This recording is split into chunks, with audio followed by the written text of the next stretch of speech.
it was a terrific journey backstage and a chance to see all sorts of different things back there. And I think that we'd like to tackle this again and keep doing this so that you can see as the 2008 season comes together.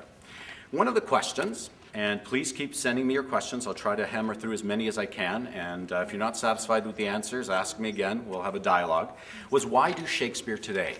Well, really that asks the question of why do classical theater? Shakespeare, of course, is probably a singular, our greatest writer in the history of not only English, the English language, but all languages.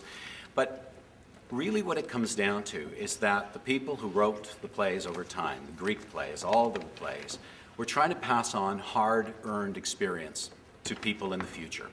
That if you want to find a story and a discussion about a war, a difficult war, that's protracted, that perhaps was started for who knows what reason, and people can't seem to get out of, you know, there's always stories about the Trojan War. And so Iraq or Troy, you're able to go back and realize that people in our past have gone through this, have lived through these difficult times, and want to pass on that knowledge to us. And of course, Shakespeare had an ability to make human motives understandable, and his knowledge and his interest in human nature, in everything from religion to gardening, makes him one of those great enlightening sources for us all. And so as a person who has spent, I guess, about 25 years of my life now, almost 30 years of my life working on Shakespearean text, I'm always amazed at how much more there is to discover in those texts. There's a question here about workshopping new plays in the studio theater in the fall, and we will be workshopping new plays in the studio in the fall, and we'll be getting out communications as we go through the process of selecting those plays. We've undertaken a rather large expansion of our new play development process, and so we've got many more candidates for the plays that we're going to be reading, and we were going to be sending you off information on that in the months ahead. There was, of course, a question about musicals in the Avon, and you know, we've done musicals at both theaters for many years. In 1995 and in 1999 we moved the musicals over to the Avon, and the reasons for that is that most musicals are written for the proscenium stage.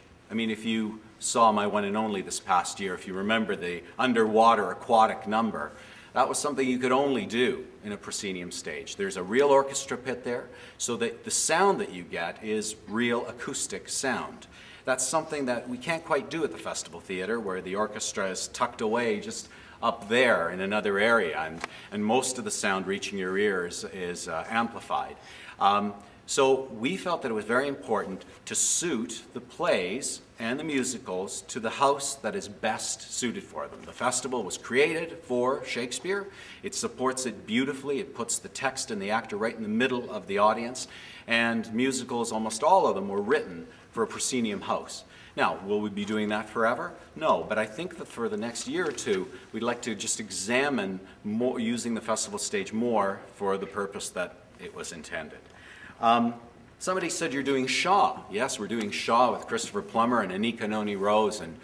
And Caesar and Cleopatra is a very important play for our times. It's a play that is about empire.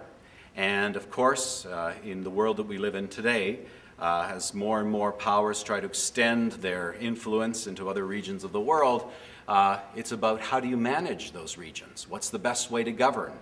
And done with the usual wit that Shaw has. Now, why would we do a Shaw play? Well, I remember on this stage in 1980 when we produced Arms and the Man. Maybe some of you saw that production, directed by Michael Langham, a Shaw play. And Brian Bedford was in it, and Douglas Campbell, and it was sensational. As part of our repertoire, as part of the 2,400 years of repertoire that we cover, Shaw is there. And yes, there's a terrific Shaw Festival down the road, so we probably won't be doing this very often. May not do it again for quite a few years. So if you want to see this play with Christopher Plummer and a Shaw at the Stratford Festival, I'd advise you to buy tickets now. There was a question about passports. Will they be needed at land crossings when you're coming over? There's been some changes in terms of what's needed at the border recently, and what you will be needing is a driver's license, a form of ID like that, and then also a birth certificate. So they are beginning to ask for ID. They're not asking for passports yet. at land crossings, and that will likely not kick into place until about I think it's June of '09. So there's been a delay on that, but they are going to be asking you for some basic identification. And again, it's identification that probably everybody has. And perhaps with having that, it'll make things flow a little bit more smoothly. Oh, there's a question about changes at the Festival Theatre and Shakespeare's universe.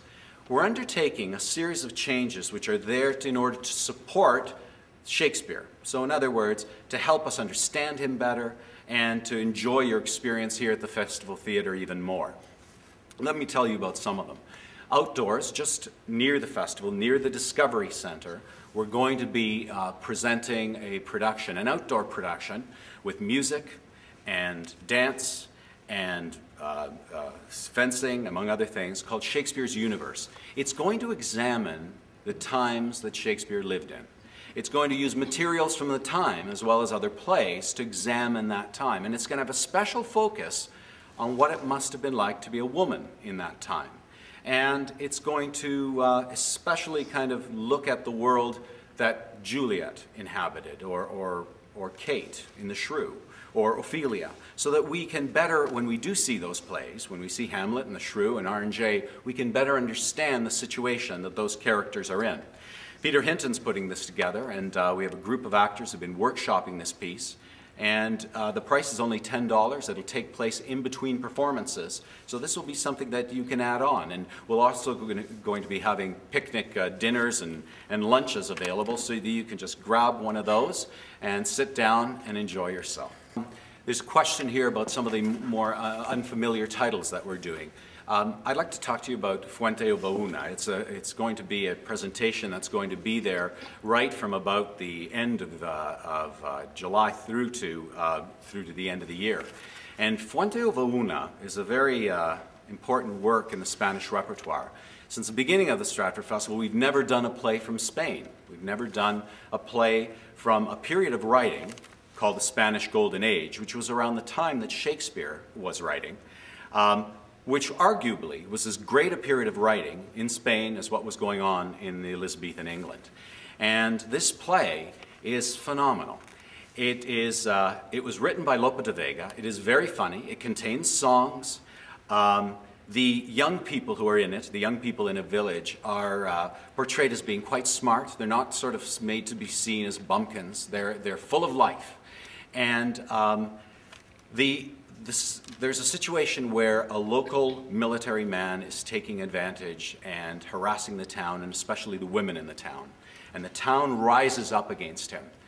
In Spain, this is a very important play, as I said, and Fuente o Bauna, todos per una is a very common saying there, where everybody stands together against the oppressor. And it's a beautiful work.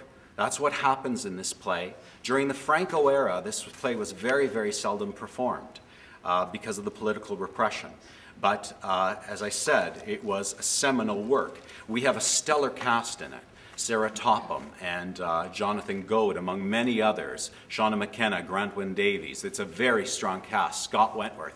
The director is a man who is a Spanish scholar as well as a director, and was responsible for much of the work that has been done on the Spanish Golden Age in England, Lawrence Boswell. And he's adapted the play for us. He's translated it and adapted it from the Spanish. So we're quite excited about that.